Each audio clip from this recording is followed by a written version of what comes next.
one place.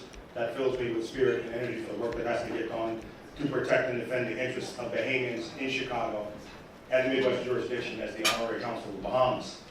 I want to thank Ambassador Jones for his consistency in the, I want to say, relentless pursuit of this truth, that we have to be thoughtful about our approach and we have to be aggressive in how we go about this business, as well as throwing a little strategy in there about the folks we bring to the table. And I want to thank the Minister of Foreign Affairs, as always, for all of his support in getting us set up here properly. So, I guess the question is, which is more difficult, the panel before lunch or the panel after? So I intend to find out in this segment. Having said that, I can almost assure you our small but mighty panel is not going to need a full hour and almost a half, too. So we're going to be moving through. We will be impactful and efficient today. And I'm probably going to join the panelists because my knee likes to pop out of place sometimes. So I'm going to probably need to take a seat in a minute. But a little bit about myself. I've served as the Honorary Consul now for a decade. We'll be celebrating our decade of diplomacy in Chicago, to get all these details worked out a little bit later in the fall, asking all the people who have been a part of this process over 10 years of work to stand with us and acknowledge again, not only that, but the greatness of our country, the Commonwealth of the Bahamas. Also, I serve in my day job capacity as the Vice President for Legislative Affairs for ComEd. That is one of the largest electricity concerns in the United States, serving over 4 million customers in northern Illinois. So I've become sort of a junior meteorologist, because when the storms come in and the lights go off, there's no patience. When we were children and the lights went off, you lit candles and you were cool about it until they came back on. That doesn't exist anymore. So this change that we're seeing, I've been monitoring it closely for 8 years, almost every single day. That's why I was honored to take up the conversation regarding the blue economy and climate resiliency. And we're going to talk about that with respect to tourism as well. Dr. Neely Murphy is the director of the Bahamas' Department of Environmental Planning and Protection. The and protection part is very important because I had a chance to work with her on an issue, and I find her to be an impassioned and astute defender of the Bahamas' resources. And Mr. Ferguson is the CEO and Executive Director of the Bahamas Tourism Development Corporation.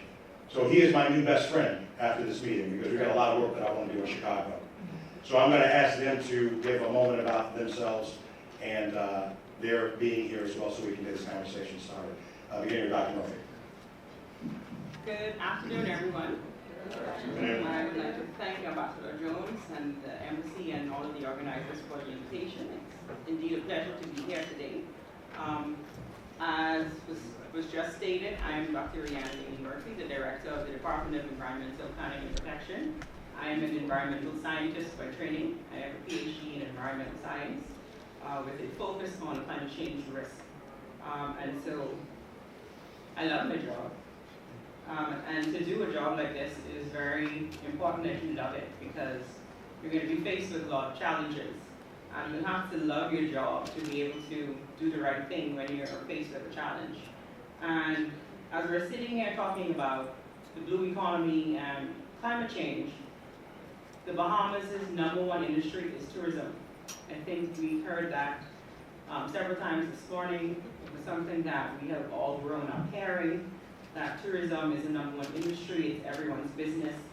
But tourism is heavily reliant on environmental resources. And even before having this position, you can see the impacts of tourism in the Bahamas. And for a long time, tourism went the way it wanted. And in 2019, we introduced a suite of legislation, one that created the Department of Environmental Planning and Protection. There was an agency that predated the department, and it's called the BEST Commission. And the BEST Commission was an advisory agency to the government. And one thing we know about advice is that you can take it or you can leave it. And with the department, however, the department is a regulatory body, and our regulation and legislation even binds the Crown. But I'm here and we're talking about balance. I believe that as we look to protect our environment, we have to look at the industries that are causing people to want to enter our environment, so we have to maintain balance. And so with the creation of this legislation, created a lot of opportunities for Bahamians, created a lot of opportunities for people outside of our country.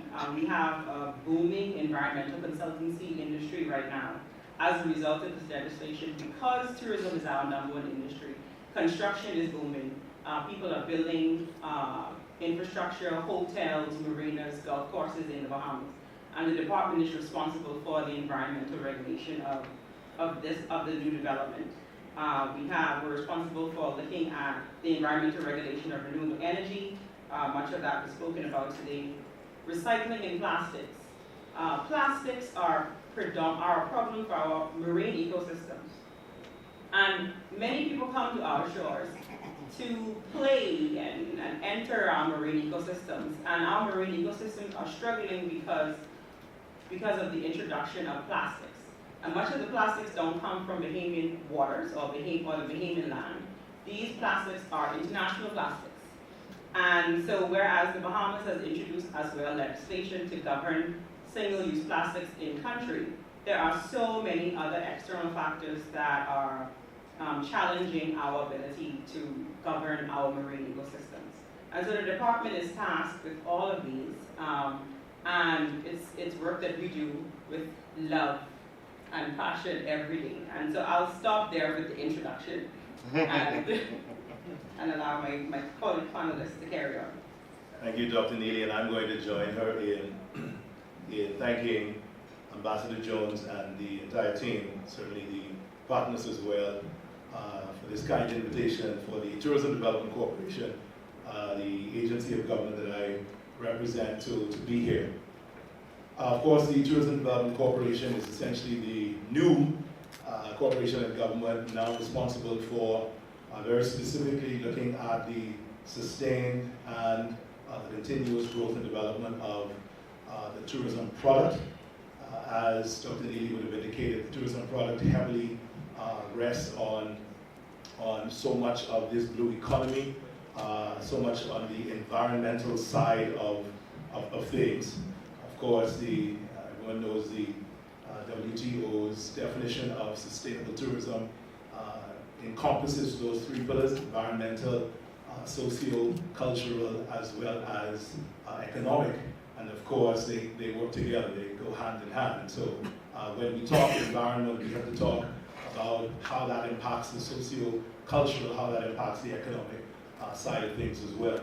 But the Tourism Development Corporation essentially focuses heavily on product development, yes, product diversification, product enhancement, benchmarking, looking around around the world essentially for those best practices, those things that, according to research, according to what our visitors are saying to us, what the psychocentric, the allocentric, the mid-centric visitor wants to experience in the Bahamas.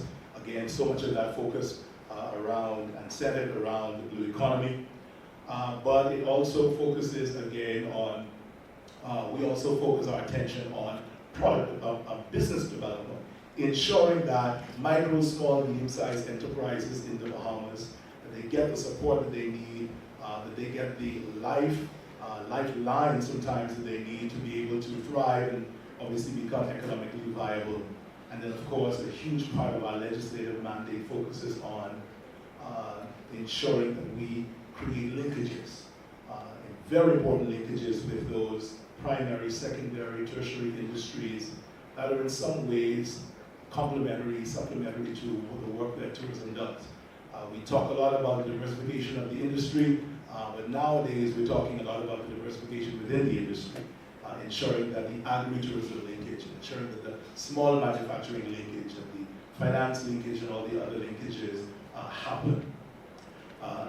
In my final minute of introduction, I'd like to very quickly talk about what we've inherited as a people, as you know, our minister, Deputy Prime Minister mentioned, what God has, downloaded, has blessed the Bahamas with.